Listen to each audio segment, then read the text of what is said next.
નમસ્કાર મિત્રો, હું મોહન ગઢવી ગુજરાતી દુનિયા યુટ્યુબ ચેનલમાં ફરી એકવાર આપ સૌ મિત્રોનો હાર્દિક સ્વાગત કરું છું. મિત્રો, ગરુડ પુરાણ અને આપણા હિન્દુ ધાર્મિક ગ્રંથોમાં 4 યુગોનું વર્ણન મળે છે: સતયુગ, ત્રેતાયુગ, દ્વાપર યુગ અને કળિયુગ.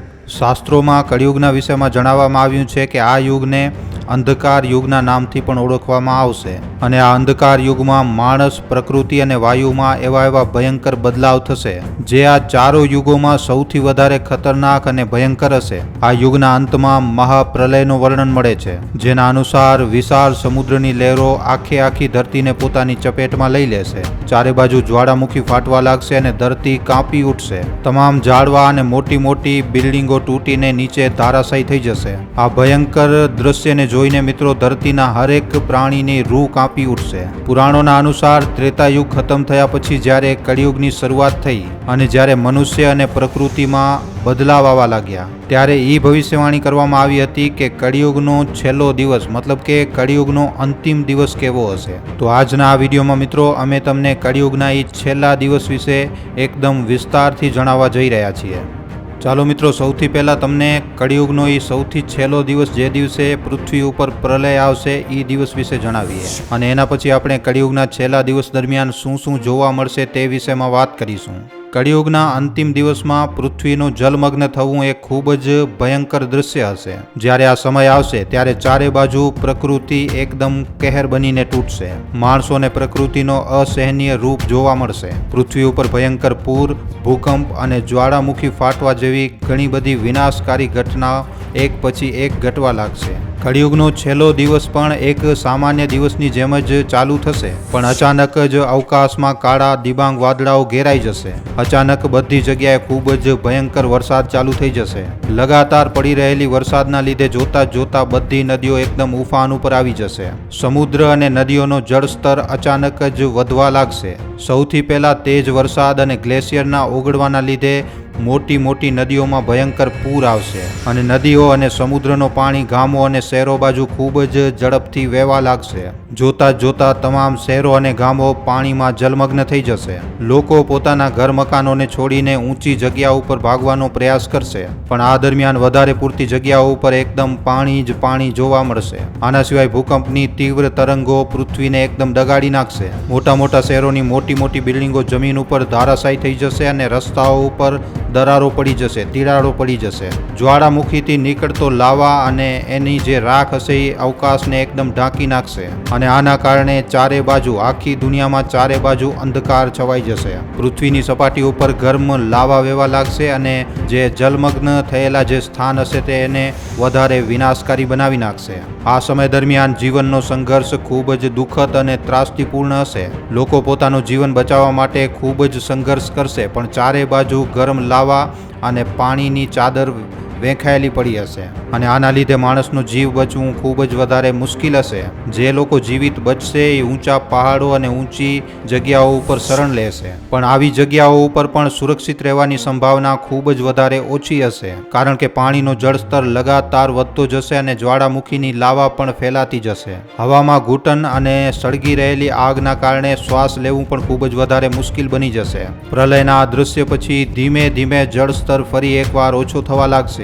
ધરતી ઉપર ચારે બાજુ વિનાશનો દૃશ્ય હશે. નીચે પડી ચૂકેલા ઝાડવાઓ, તૂટેલી ઇમારતો, બિલ્ડિંગો અને આની સાથે પાણીમાં વહી ચૂકેલા ઘણા બધા વાહન ધરતી ઉપર એકદમ વેંખાયેલા જોવા મળશે. ચારે બાજુ ફેલાયેલા વિનાશ પછી ફરી એકવાર એક નવી સૃષ્ટિનો એક અંકુર ઉગશે. આ સમય હશે જ્યારે આ ધરતી ઉપર ધર્મ, સત્ય અને નૈતિકતાની પુનઃ સ્થાપના થશે. ભગવાન વિષ્ણુના 10મા અવતાર ભગવાન કલ્કી અધર્મનો નાશ કરી અને પુનઃ આ સૃષ્ટિ ઉપર ધર્મની સ્થાપના કરશે. પૃથ્વીનું જલમગ્ન થવું એ ખૂબ જ ભયંકર ઘટના હશે, જે જૂના યુગનો અંત અને એક નવા યુગની શરૂઆત હશે. આ વિનાશકારી ઘટના પછી ધરતી ઉપર એક નવો યુગ આવશે, જે શાંતિ, સદભાવ અને ધર્મનું પ્રતીક હશે.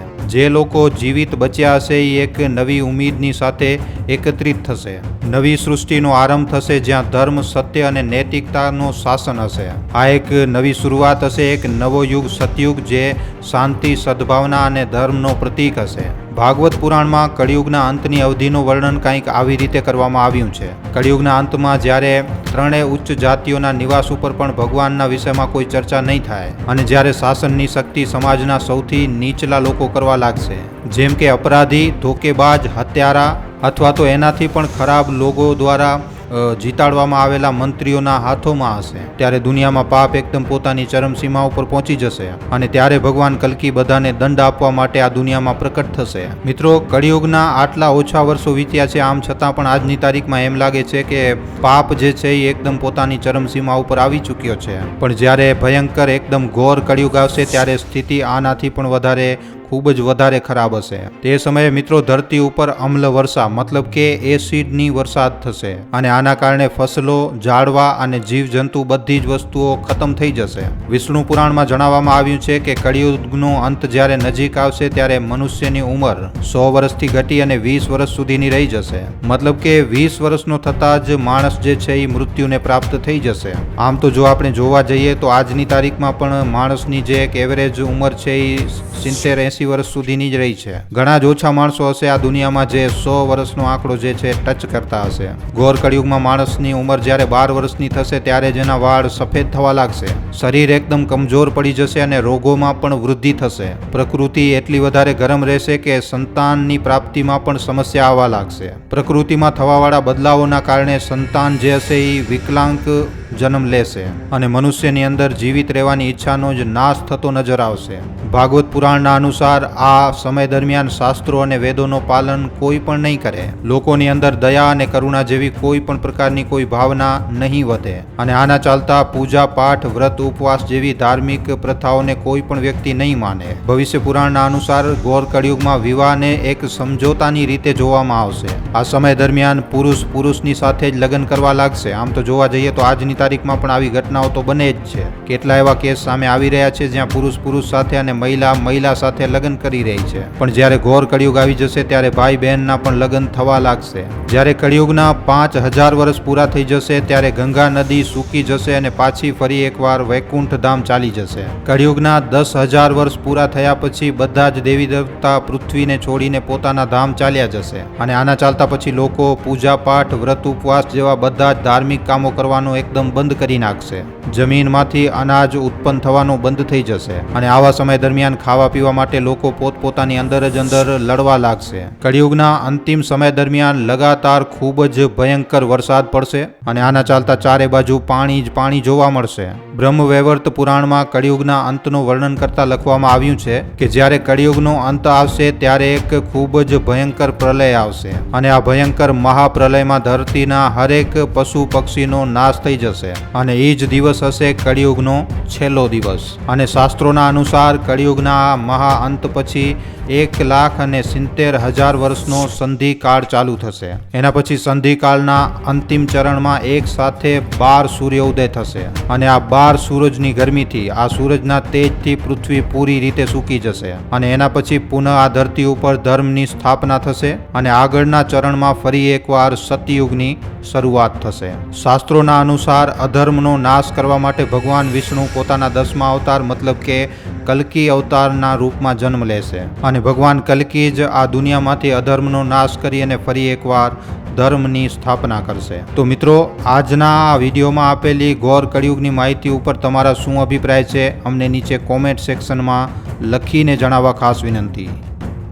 મિત્રો, તમારા માટે એક સારા વિષય ઉપર વિડીયો બનાવવામાં અમને ઘણો જ સમય લાગી જાય છે, માટે આ વિડીયોના બદલે અમે તમારા પાસેથી એક લાઇક અને એક શેરની આશા જરૂર રાખીએ છીએ, કારણ કે તમારી એક લાઇક અને એક શેર અમને આવા જ જાણકારીસભર વિડીયો બનાવવાની પ્રેરણા આપે છે.